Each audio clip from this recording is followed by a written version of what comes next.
my mom's expectation of me must go to college, first of all. You need to study a major that is productive and employable. So don't get a liberal arts major. Don't, study philosophy or history. Or she really pushed me towards the business majors that were technical, if we can call them that. Accounting and finance are maybe as technical as business skills get. I probably knew 3 years into my college career that I did not actually believe that message. I was just acting on it. So by the time I left that job, I was terrified to tell my parents, terrified. And it did not go well. It was like, I'm sorry, you're doing what? My dad, I think, said something to the effect of like, you're making more money than I ever made in my career and you're leaving it? This seems grossly irresponsible. My mom was maybe more open, but definitely like, wow, you are really throwing away this opportunity that you have in front of you. And I'm very proud of myself, honestly, for sticking to it. I mean, the courage to continue to pursue the path despite that kind of response from the people that you've looked to for your decisions throughout your life is like, wow, I'm surprised I had the wherewithal for that. But the thing that I lacked at that time that I have now, I did not fully embrace the costs and consequences of that decision.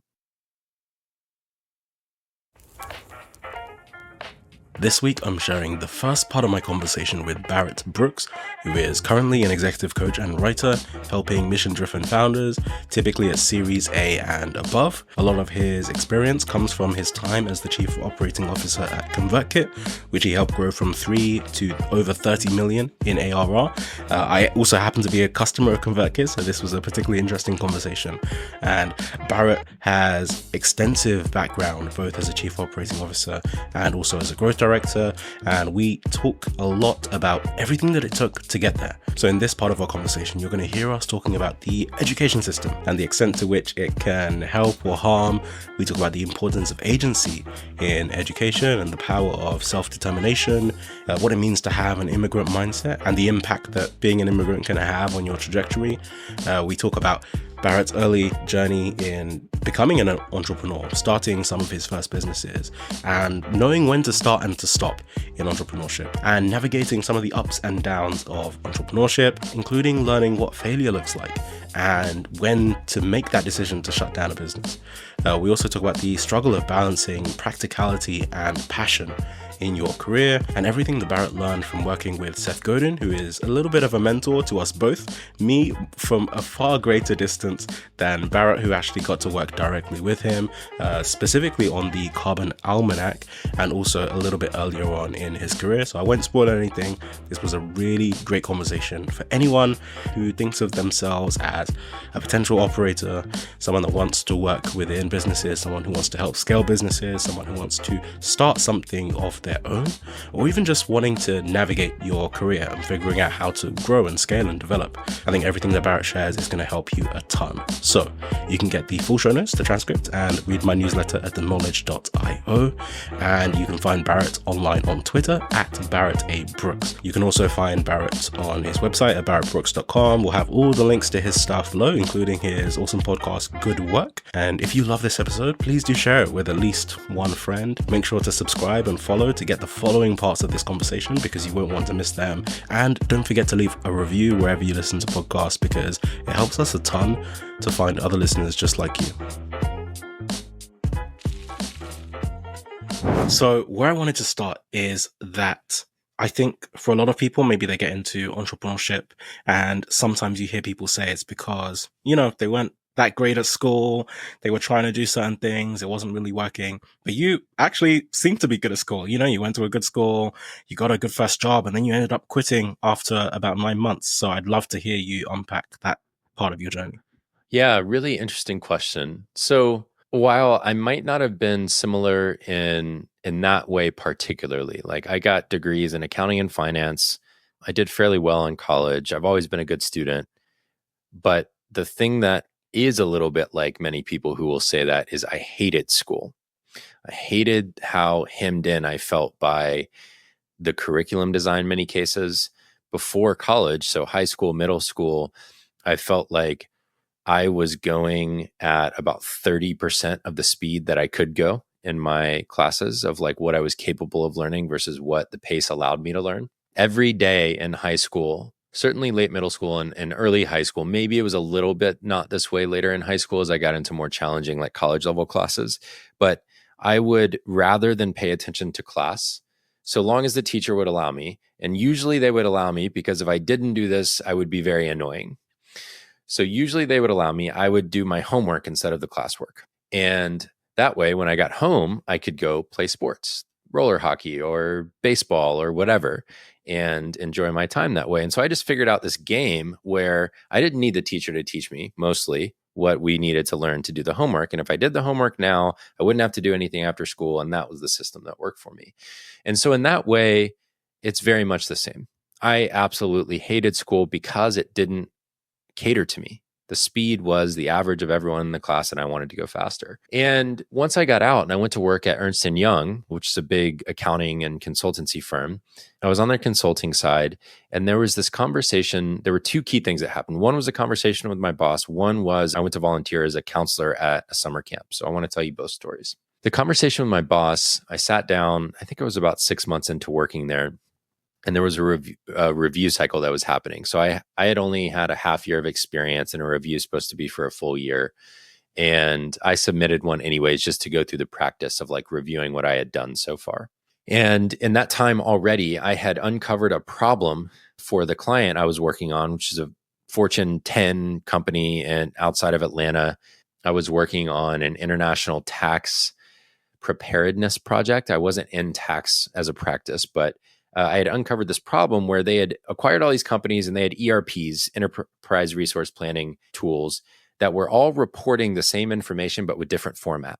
And what I realized is if we just change the format of the report, basically the entire project that me and like 5 other people were working on would be irrelevant. And so they went and sold this, and I'm sure it was like many millions of dollars worth of work. They gave me 2 people to come work for me, both of whom were obviously more experienced since I was right out of school. And so I'm like, well, shit, I should get promoted. So I go and do this performance review, right? And I fill it out. And while we're waiting to hear back from it, I have this lunch with my boss and I say, hey, what would have to happen for me to get promoted faster? And he says, well, you actually probably are going to get bumped up a level, like from staff 1 to staff 2, but that never happens, first of all. And the only thing that you can do to get promoted fully from like staff to staff, whatever, like the next level up, is wait 2 years. And I said, well, that doesn't make any sense. What are the requirements? And he said, wait 2 years. And I was like, well, that's stupid. I don't think I said that to him because he's a partner and I work for him, right? But in my head, I'm like, that's idiotic. That sounds a lot like what they used to tell me in school. There's nothing you can do to go faster. You just have to wait. And it's like, well, if I'm more capable and I can go faster, why? There should be no time requirement. There should be merit requirements. There should be things I have to achieve. So anyways, that landed with me. And I remember leaving that lunch and I thought, I can't do this. I cannot be in a place where the answer is sit there. It just like broke my brain in a way that I could not appreciate. And so shortly after this, I go to volunteer at this summer camp. A mentor from college had recruited me. It's a nonprofit organization outside of it, or in Atlanta. And they host a week-long summer camp program for 8 to 11-year-olds who are in the foster care system in the state of Georgia and have been abused or neglected. So that's why they're in foster care. And the camp is meant to give them a place where they can be unconditionally loved and safe for a week in their year, where they know nothing's going to happen to them. They are focused on, they can experience joy and play and obviously the outdoors. And the magical part of this camp is that they match 1 counselor with 1 camper. And so it's a 1-to-1 ratio for an entire week. So I went and I got to be counselor for this kid. And halfway through the week, they had just hired a program director for the camp. They came into our staff meeting one afternoon, and this was the only hour every day where we weren't with our campers. They came into the staff meeting. The president of the board said, hey, this person we hired is a horrible cultural fit. We've received your feedback. Longtime counselors had been saying, we'll never volunteer again if this is how this is going to be now. And she just didn't understand the like nature of the organization that she was joining. So they fired her midweek and they said, we're going to be recruiting a new program director and we'd like it to be someone who's been a counselor before. So if you're interested, please let me know. And so I had just had this conversation with my boss. I'm in this system that just wants to like grind me up and spit me out. And here is this person saying, you can come make half of what you're making right now, probably, but your clarity of purpose, the mission that you're working on, the people you serve is like so viscerally important. And I could tell that based on the experience that I had been having with my camper that week and just the degree to which he had become reliant on me emotionally in 3 days. And as I heard that, I thought, I can't do this work. I cannot do what I'm doing for work, knowing that work like this at this camp exists. I just can't hold those two things in my brain. And so within 30 or 45 days, I quit my job and I said, I got to go do something more important than this work. And I think that was the beginning of me slowly but surely, or maybe I was already there, but slowly but surely realizing that I was just unemployable because I must have control over the pace at which I go. And I must have control over the degree to which the mission I'm working on matters. The phrase you use, unemployable, is a really interesting one. It's one I've wrestled with a little bit in some contexts in terms of the extent to which it applies to me. And I think it probably does to a significant extent. And it's funny, I wasn't even expecting some of our stories to align so much because a lot of what you shared is something I can empathize with. But there's something specific I want to ask you about this idea of agency. And, a lot of the things that you described seem extremely agentic. And when I think about So, even for me to explain some of the things that mirrored my story that made me think of this question. So, for example, when I was in, I think it was sixth form, I had English class. In fact, actually, for most of my classes, at some point during the year, so I was doing the International Baccalaureate. So the IB, it's, I think, a bit like AP. You do it over 2 years. But what it means is that you don't have exams, like final exams in the first year. You have final exams at the end of the second year. And after the first year, you just have, maybe you do some coursework, like you do get tested on stuff, but really you're preparing for the end of the second year. And I think at some point, I think it was when we started doing elective classes. So there's some things that are pre-prescribed, and then the elective courses usually actually your school picks for you, but they were elective and I wanted to pick my own stuff. So there was a few classes that I just stopped going to. And on the top floor of the school, I pulled a desk out of one of the classrooms and I just pushed it right to the back of the hallway. And I would just come to school every day and I would just go and sit there, like just at the end of this hallway, and I would just study by myself. So in some classes, it worked very well. In some classes, it did not work as well because, there's probably a lot that I'm missing by not going to class at all. But I'm interested in, like you mentioning that story, where that came from, because I think for me, I think it might be similar, but I know that at least in that context, I had come from a school, like a previous school that I went to, where I had got some decent grades and I did have some teachers that encouraged me. And so I did feel like, I might actually be good at some things. And for additional clarity, there's one class in particular that I'm thinking about, which was my English class, where at this new school that I moved to take the IB, there was a teacher who, from the very first thing that I submitted, she wrote me an email saying, this feels a bit too professory. And she didn't mark it. She did not grade it. And she just thought that it was plagiarized.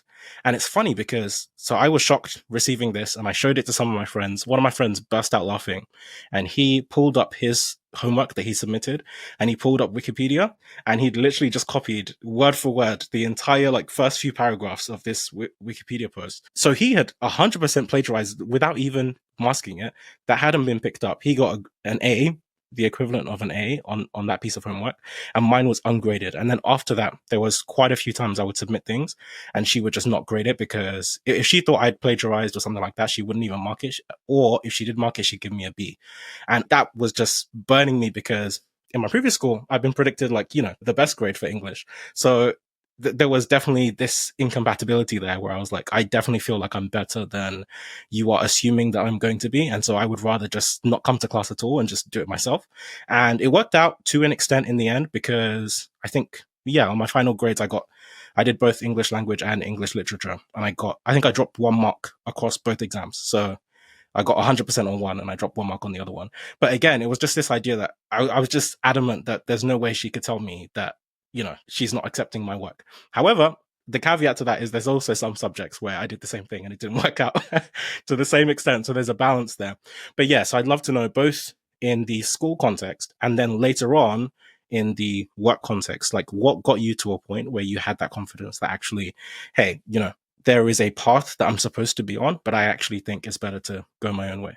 Hey, we'll get back to the episode in just one moment, but I wanted to tell you very quickly about my newsletter. I started sharing everything I was learning online and a few thousand people came along for the ride. I send 3 regular emails. Brainwave fortnightly on a Tuesday, which is about the intersection between technology, philosophy, and psychology. Then every week on a Thursday, I send Revelations, and that's about creativity and productivity. And then finally, every other weekend, I send Wayfinder, and that's about decision making. So people in the audience actually send me really tough problems that they're working through, and I help to deconstruct them using mental models and decision-making frameworks. So if you'd like to subscribe, you can join me and over 20,000 incredibly driven people at theknowledge.io. Okay, back to the episode. I know you're the interviewer, so I won't ask you a bunch of questions, but I'll just note that it's really interesting to me that you reached the limits of her imagination. She could not conceive of the possibility that you at that age could produce that quality of work. And so rather than conceive of something that broke her mental model, either of you or of generally people that age, she chose to ignore it and assume that you had cheated. And that's fascinating to me. I think we do this to each other all the time in the world. I think it's very sad that that's the case, because there's another experience that would have encouraged that drive in you, that like natural inclination towards it, and developed it and blossomed it, And so, all of these things have consequences and rewards to them. And obviously here we are today. So maybe we wouldn't change it. So I think there's kind of two routes for me. One is my mom is 2 generations removed from immigrants from Mexico. Also, like enough down the chain where I think she was at the stage where her and her sisters very much were not part of the culture that they came from. Like their family made the habit of kind of rejecting it almost, not explicitly, but implicitly, in order to assimilate and become part of the predominant culture and then to succeed, right? To like go through the progression of moving up the economic ladder and yada, yada. And so despite the fact that there was no language or cultural knowledge being passed down at her point, there was still this, like, I think, immigrant's work ethic to what she embraced in her life. Her mother was a nurse. Her dad was really in the military and then ended up being an entrepreneur himself and like made all of his own wealth through that. But they were poor growing up. And so my mom responded by becoming a high agency individual. That was her solution, was I will take control of my destiny and I know that I can dictate my outcomes. That was the message that she internalized and that she lived her life by.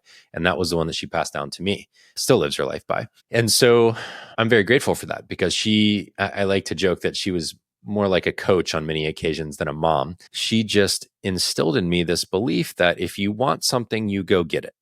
You go make it happen. You earn the right to have it. And that's the way of the world. Now, I've had to like adjust a little bit to learn that that's not actually always the way of the world as an adult, but it was a helpful internalized idea throughout my life that if I take my agency and go apply it to something, that yields good results. And the second thing is, there would have been some of this, but it began early enough in my life that it wasn't entirely messaging from my mom. There's just something built into me where I was constantly seeking new stuff. And so, like with many entrepreneurs, I've just got those early roots of like, I would walk around the neighborhood asking people if I could wash their cars, blow off their leaves, mow their lawn, clean their driveway, pressure wash something.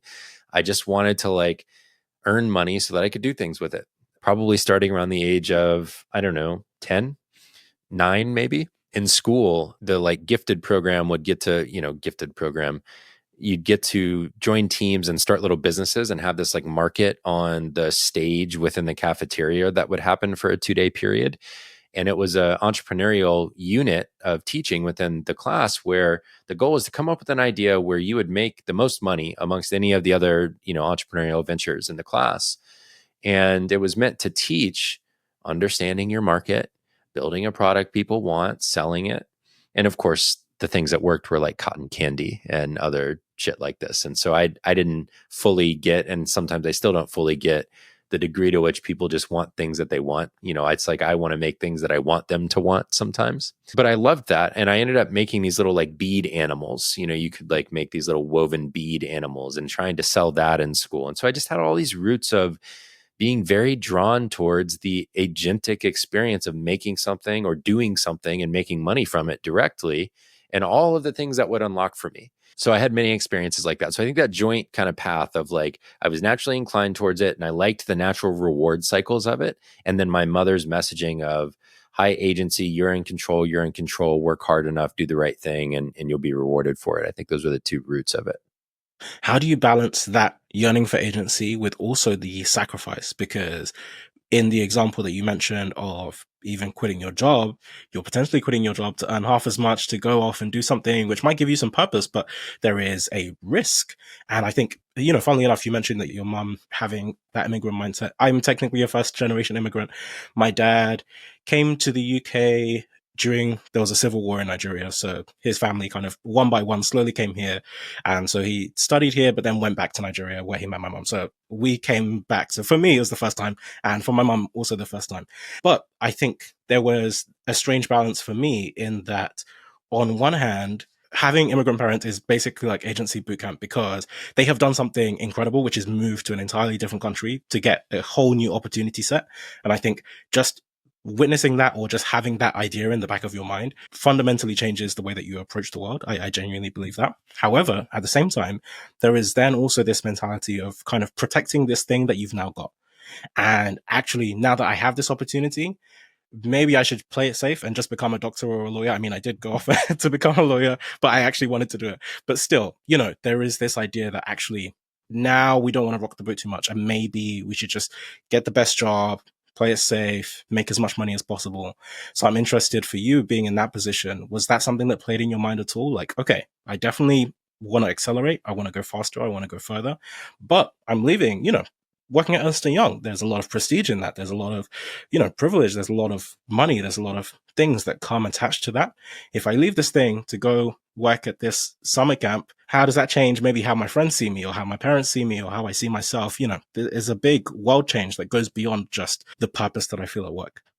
Yeah, there's so much there. First of all, the number of people who I have interviewed on my podcast who are either immigrants or children of immigrants that I did not know that before I invited them on is fascinating to me. And it's become a big theme of what we end up talking about across episodes of the show. And ironically, actually, so I'm being interviewed by you this morning, and this afternoon, my time, I'm interviewing the child of Nigerian immigrants, which I just find fascinating to have happened on the same day. Yes, I felt the consequences, or I felt the weight of the consequences or potential consequences quite a bit. So I kind of think like there's this income ladder that generations move up when families are upwardly mobile. So my grandfather on my mom's side, well, all four of my grandparents grew up extremely poor. My grandfather on my mom's side used entrepreneurialism to move up the wealth ladder and then lost most of his wealth in the 2008 financial crisis. And so he returned kind of to more like where he began. But my mom followed in his footsteps, and she moved from like lower middle income, maybe upper working class, to high middle income, high earner over the course of her career. And so that was kind of the foundation from which I was starting, was like by the time I went to college, we were mid-high income family. Although that's not how we had lived. Whereas my parents both grew up extremely poor. My dad grew up lived part of his childhood in a cottage by a lake in Wisconsin with no running water and no electricity. And that I can barely fathom. And from the place that I am in my world and life today, I just cannot fathom that that was my father's reality. But my mom's expectation of me was, must go to college, first of all, must go to a state school where either you will receive scholarship money or you will pay for yourself, because we are not paying for like excess costs. We can cover the basics, but not anything beyond that. You need to study a major that is productive and employable. You need to be employable when you leave. So don't get a liberal arts major. Don't, study philosophy or history or any of that stuff. That was a very strong message I received. And she really pushed me towards, kind of the business majors that were technical, if we can call them that from a business standpoint. Accounting and finance are maybe as technical as business skills get, because she believed that if you are an accountant, certified accountant or a certified financial person, that you will always be employable. And so that was how I chose my majors, because I'll always be employable. I probably knew 3 years into my college career that message did not actually resonate. I did not actually believe that message. I was just acting on it. And that I had made a mistake, that I was not actually interested in the things I was studying. But I was already there. I probably succumbed to the sunk cost fallacy and just kept going. So by the time I left that job, I was terrified to tell my parents. Terrified. And it did not go well. It was like, I'm sorry, you're doing what? You are making, my dad, I think, said something to the effect of like, you're making more money than I ever made in my career. in salary and you're leaving it, this seems grossly irresponsible. He hasn't used that exact language, but that was the message. My mom was maybe more open, but definitely like, wow, you are really throwing away this opportunity that you have in front of you. And I'm very proud of myself, honestly, for sticking to it. I mean, the courage to continue to pursue the path despite that kind of response from the people that you've looked to for your decisions throughout your life is like, wow, I'm surprised I had the wherewithal for that.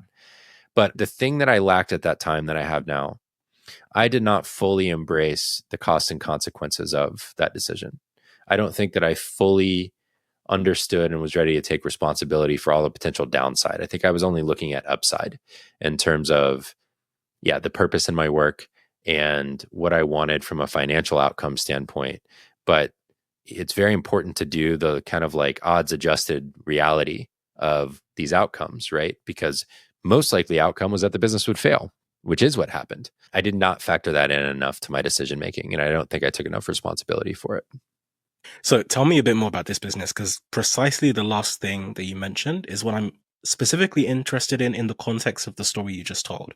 Because you've now sold your parents on this dream of, hey, I'm quitting this job, but I actually, there's something I believe in. There's a journey that I'm about to go on. There's this thing I'm about to do.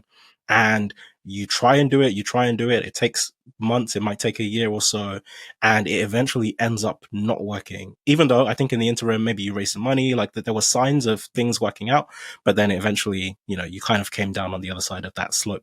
So I'm interested in one, like what that journey and trajectory was like. But then also, how did it feel like when you're coming towards the end of that journey, having gone through all of those other parts? So, first of all, I was actually planning to apply for that camp job. And I went to the president of the board and I said, I intend to apply. And he said, okay, great. And a week or two later, he called me and he said, hey, Barrett, so here's the thing. My daughter is planning to apply for this and she's got a psychology degree. And so she's likely to get the job. And I'm just wondering if you might be open to serving on the board instead. And this was another thing that later I had to go back to him, this man who I respect a lot and who was a mentor to me. And we served on the board together.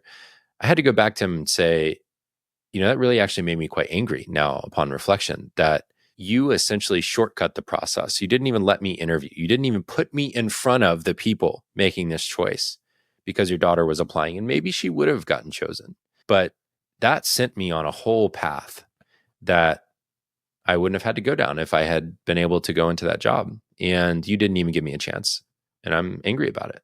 And it was in the context, well, we can get there. But so that's the first thing. I was going to apply for that job. That was the path. And then he told me that. And it was like, well, now what do? I've already decided to leave this job. What I saw in the camp opportunity was that there was this class of jobs that never gets talked about to business graduates, at least where I went to school at a state school. And it was this kind of like small business, startup, nonprofit, kind of that more class of things. It's like no one said, hey, you could start a business or you could go to work at a small company where you can have a large impact or a disproportionately large impact to your experience. They just talked about Fortune 500 companies that could hire 100 kids at a time type places. And so I said, that's very interesting to me. I wonder why that's the case. It seems like there's a lot more purpose, meaning, agency, like relevance in more small companies where people could go to work coming out of college. And if we look at it from a systems perspective, it makes perfect sense. All of these incentives are aligned for a big university to partner with big companies who can hire many people at a time. Because if you look at like US News and World Report or whatever it is that does the college rankings, the like number one thing they rank colleges on are what is the hiring placement rate of your graduates within X days after graduation. And so if that's the number one thing that you are getting measured on, and the number one reason people come to school at your university, which is the only way you make money, you're going to do what it takes to get people employed.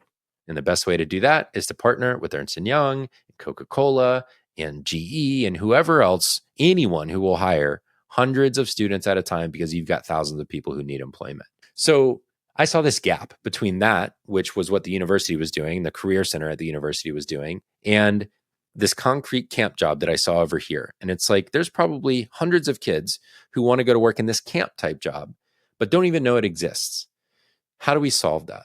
And so I started this company called Living for Monday. And what I wanted to try to do was to plug that gap where I found the most, at the time, I talked about it much more as like purpose driven or passion oriented jobs, and revealed them to students and then coach students to go get those jobs and basically be a matchmaker between them. And this ended up being about a 3-year journey where I call it my real world MBA. It's like I got to study everything that has to do with entrepreneurship in actual, my career is on the risk kind of terms, and learn all the things I needed to learn that I wish I had known before I started by building a business that ended up failing. And so there's so much in between there. But basically, to summarize it, I chose a very bad market to make money in. College students are famously poor because they have no income source other than perhaps their parents or scholarship money.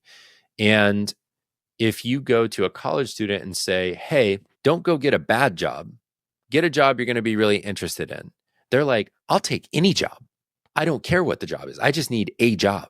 And the people who actually feel the pain of, oh, that job's not what I thought it was going to be, are the people 3, 4, 5 years into their career who are waking up to the fact that, like, how did I end up on this path again? I don't even like this work. Those are the people who needed what I was trying to sell, but I didn't have the experience to realize it. And so the whole business model piece of that venture was broken from the beginning. It just took me a little while to figure that out and to see it for myself. So just going off what you were saying, I find it interesting because I'd love to hear a bit more about specifically what the journey of building was like and what led to you then deciding that you needed to shut it down. Specifically because I think very often the kind of person that has the mindset actually not just to start something, but to quit their job in order to start something, which I think is actually completely different types of people. There are loads of people that will go along with their job secretly wanting to do something else and either never going and doing it, or maybe trying to do it in the safest, most risk-free way. But quitting your job and going out and saying, planting a flag in the ground, this is what I'm going to do, and having your mission and orienting your entire life around that also makes you incredibly vulnerable. And I think then being the kind of person that wants to do that can be hard to then get to a point where you're willing to give up that thing and to give in and say, actually, okay, this has not worked. There is also this idea that there are these statistics around how many businesses fail. And I think the case that you far more often get is that the people break before the business does. And a lot of people don't even push their business to the point where they realize that the business isn't going to work or the business is breaking. Like they themselves will break long before that for a number of reasons. It could just be that maybe they didn't try hard enough. They are not actually trying to scale it enough. Maybe they found it more difficult than they imagined. Like all kinds of reasons that could happen where it's actually just a case of you as a person saying, hey, it's not that this business isn't working. I just quit. I just don't want to do this anymore. This is too hard. I am putting this down. I think it's entirely different to get to a point where, hey, you have tried to build the business. You've seen signs of it working and you're invested in it, both emotionally and, in terms of the wider scope of your relationships. Your cachet as a person is on the line. Your CV as an operator is on the line. And you have to admit that, hey, actually, this isn't working. I have to stop. I have to go do something different. Yeah, it was quite the journey. I don't know that I would recommend someone go all in, right up front. There's this middle ground, right? Which is, I think if you can test an idea to the point where you see that there is some validation, not like necessarily get all the way to like replacing your full income, but some validation that you have a product and there's someone willing to buy it or a group of people willing to buy it. Let's say you need to make maybe 4 or 5 sales to people you don't know before you start to have an indication that the thing is valuable, repeatable. They're not just doing it out of social obligation, and you can begin to see trends amongst who those people are and what their needs are. I would probably do that before I left a job next time, but that's neither here nor there. The path to realizing that I needed to close it down was, first of all, in the summer before I closed it down, author named Seth Godin put out a call for applications for an internship with him. And he would do these things where once every summer or two, he would have a group of interns come in. And, he called them interns, but they were people of all ages and all career stages who would come work with them for a period of time. So I had raised a little bit of money from my aunt and uncle, and $10,000 to be exact, and spent it all on building a web platform for this business that I was building. Worked with designers, had it built out, And so it looked professional. It looked designed by a professional, although like the taste, you could argue whether it was any good at the time. So I at least looked like I was really, I had taken a risk, made it my career. I had invested in it and made a web presence that looked professional. And I was going for it, right? So these are the qualities I had that were positive at the time. So I applied for this internship with Seth Godin, and I'm thinking, okay, this guy's going to get thousands of applications. Like, I did my job by applying. I'm not getting picked. That's for sure. I get this email one day. I'm sitting on my wife's parents' couch at their house, and she's like napping upstairs, and I'm just sitting there watching TV or something. And I pull up my email, and it says something like, "Barrett, you're in." And it's from Seth Godin. And I just feel my heart start racing. And I click the subject line, I open it, and he goes through this whole thing. It's like, I had thousands of applications and yada, yada. And I'm like, oh man, it's going to say no at the end. And then he says, "You're in. Would you like to come to work with me?" And I'm like, absolutely, I'm in, no doubt, for sure. And so anyways, I go to New York and I work in his office for 2 weeks with, I think it was 15 other people, all career stages, incredibly talented people from education, law, design, coding, everything.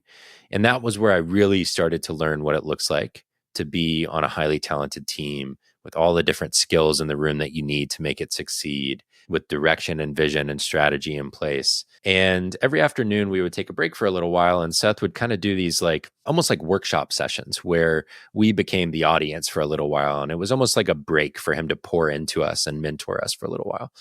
And I don't remember what he was giving the session on that one afternoon, but he stopped and asked if anyone would give him an example. And I said, well, here's what's going on in my business, and I gave him the lowdown, and he's walking me through basically like some coaching questions, some kind of like Socratic teaching method. And we're going through it. He said something to the effect of, "Sounds like you just picked the wrong audience." And it was just so simple. So if anyone's ever listened to Seth Godin talk or write or anything, he's just so quippy, And when he said it, it was like the emotional reaction wanted to be like, "No, you're wrong." And, all of these things. But because I had such respect and trust for him, it landed differently. And it just kind of like seeped in. And I was like, damn, that is what happened. And so we kept going a little bit. And he said, "It might be that you just need to shut it down and call it a success. Maybe you've gotten everything you needed to get out of this."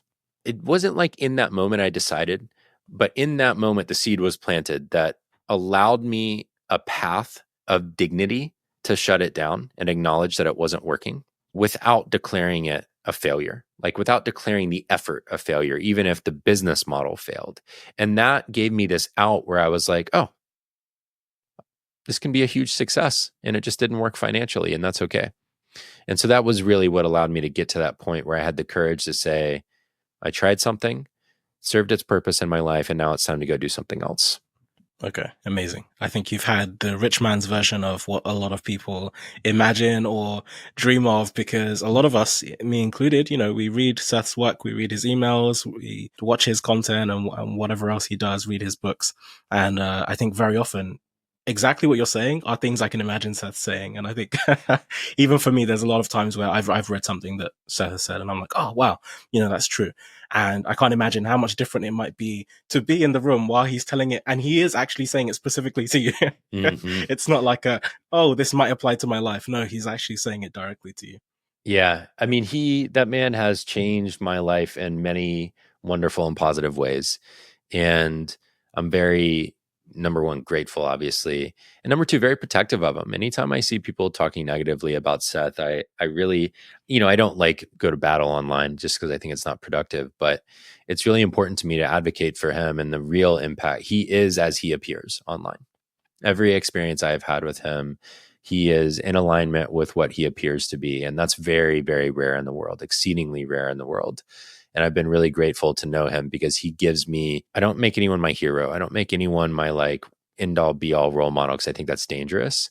But he has showed me that one can declare an identity through your work and also act that way in your life. And those things can be the same thing. And I'm sure he's out of alignment with himself, just like anyone gets out of alignment with themselves at times. But that's the kind of person I aspire to be. I aspire to say who I am through my work, through the implication of my work, and also through my words and conversations like this, and then actually to show up that way. I think that's the ultimate definition of success for me, is to show up as I say I intend to. Thank you so much for tuning in. Please do stay tuned for more. Don't forget to rate, review, and subscribe. It really helps the podcast. And follow me on Twitter. Feel free to shoot me any thoughts. See you next time.